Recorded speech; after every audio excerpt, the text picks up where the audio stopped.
Welcome to Pennsylvania in Focus. I'm Christina Langell. Ongoing political tension means law enforcement agencies across the nation are still facing hiring challenges. During their budget hearings in the General Assembly on Wednesday, representatives of the Pennsylvania State Police said they are having the same recruitment problems. Joining me today is the Center Square's Pennsylvania editor, Kristen Smith. Kristen, how large of a gap does PSP need to fill to be working optimally? As of right now, there are 219 vacancies with more than 4,600 troopers enlisted.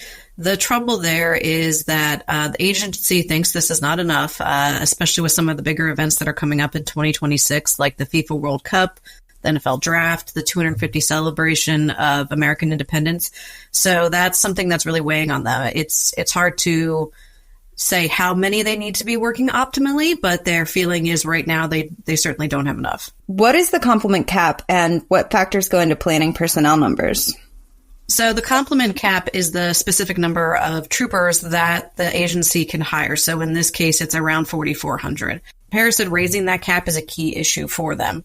Shapiro wants to spend about $14.5 million for 4 additional classes, which could bring in 432 new troopers, but there's no ability for the agency to hire those.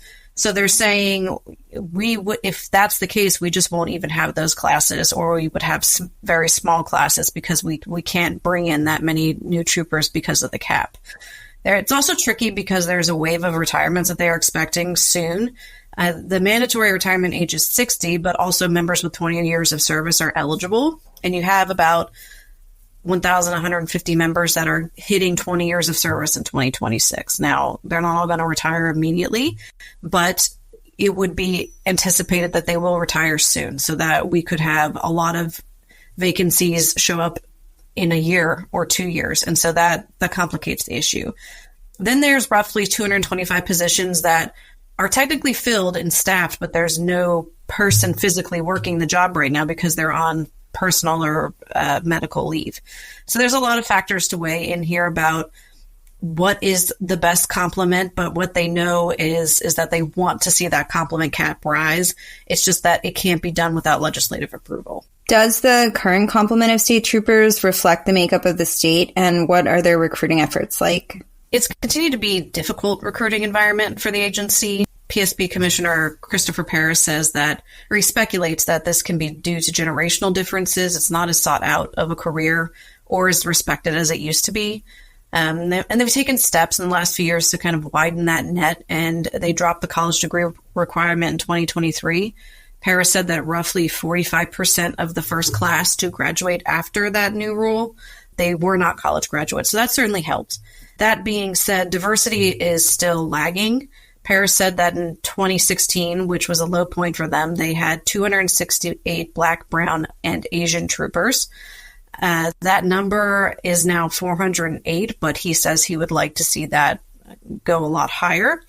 They've been trying to improve this by reaching out to historically Black colleges and universities and other disadvantaged communities and mentoring programs to just get the opportunity out there for people to be more aware that this is an option that they can choose. But overall, again, the sentiment towards law enforcement compounds this issue. State and local law enforcement operate together in different ways.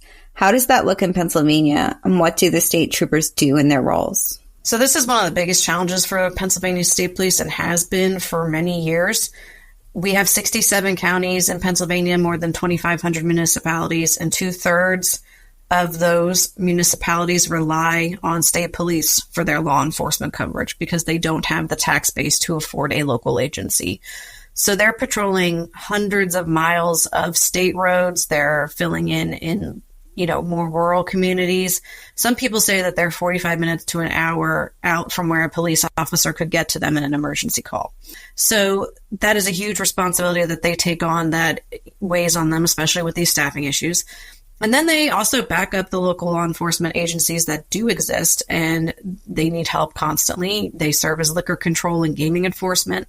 There's a lot of hats that they wear, and they don't have enough funding, and they don't have enough officers. So they're really constrained in many ways and trying to make a lot of improvements that take a lot more resources than what they have, which I guess is, kind of the same story for many agencies in Pennsylvania. But this one has been a particular quagmire for the legislature to solve, and they quite frankly haven't figured it out yet. Kristen, thanks for joining us today. Listeners can keep up with this story and more at thecentersquare.com.